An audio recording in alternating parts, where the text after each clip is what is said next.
If you are working hard at healing your diastasis recti and things aren't improving at the rate that you wish they would, I want you to try a tip for me. So one of the things that I work on with the women in our group is making sure that you keep your rib cage connected to your pelvis. And this is especially important in the front. So there's a couple ways that during the day you can incorporate this to make it just easy, essentially. So there's a lot of ways during the day where I'm like, that's a little too much stress on the fascia, and that could be one of the things that's causing an issue.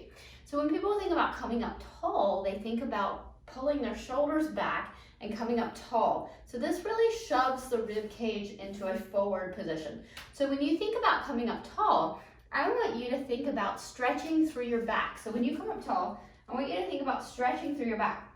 This is going to help keep your rib cage connected to your pelvis instead of flaring that rib cage out when you come up tall. Then I want you to think about life. So make everything in life an opportunity to recruit your abs as much as you can. Now I'm not talking about over bracing. I'm just talking more about natural alignment and things feeling good. So using that serratus to connect into your abs to do tasks instead of using your back muscles and forward head posture to get things done. So when you think about washing your hair, so you bring your hands up to wash your hair in the shower, one of the things that has to happen is that serratus has to pull your scapula through to be able to get your hands up. The serratus interconnect with the external obliques. Those external obliques often play a big role in diastasis healing.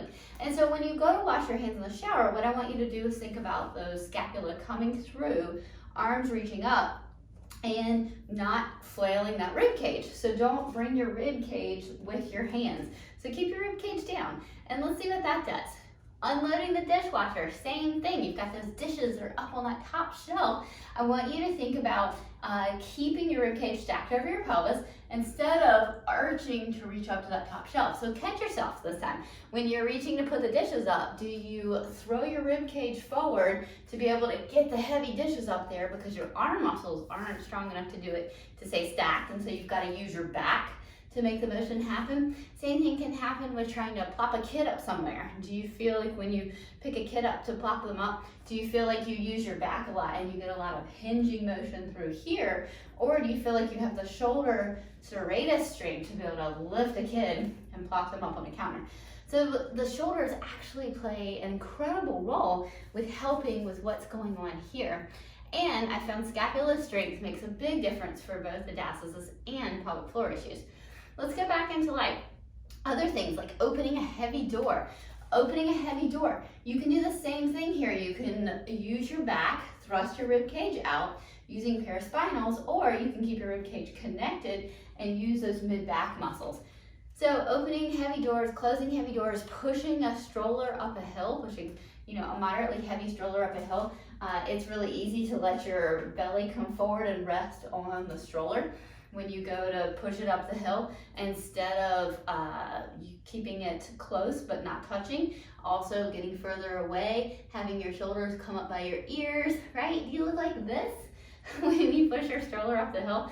So there's lots of these movements that happen in everyday life where it can be an amazing opportunity. Sweeping, mopping, getting down, cleaning something off the floor can be an amazing opportunity to use your serratus, connect through your upper body, use good posture, get all these wonderful ab muscles on board, or just simply hang back into your back.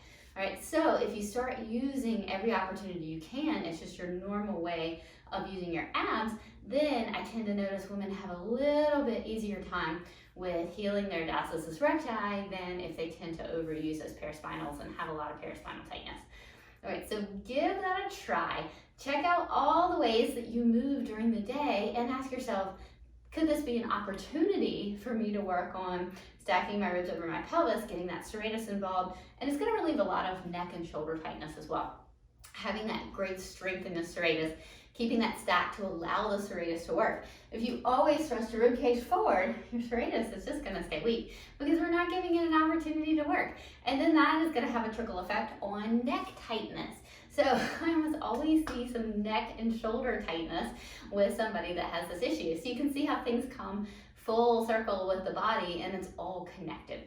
Okay, so analyze your movements during the day and try to have a little fun with this. Like, okay, how can I make this into a fun exercise or a fun, movement or workout instead of hanging into it? And that includes standing at the park.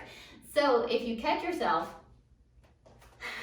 like this at the park, just hanging on your midline, I want you to fix that. Uncross those arms, no more crossed arms, and see what happens with your body and your posture when you start changing your everyday movement patterns.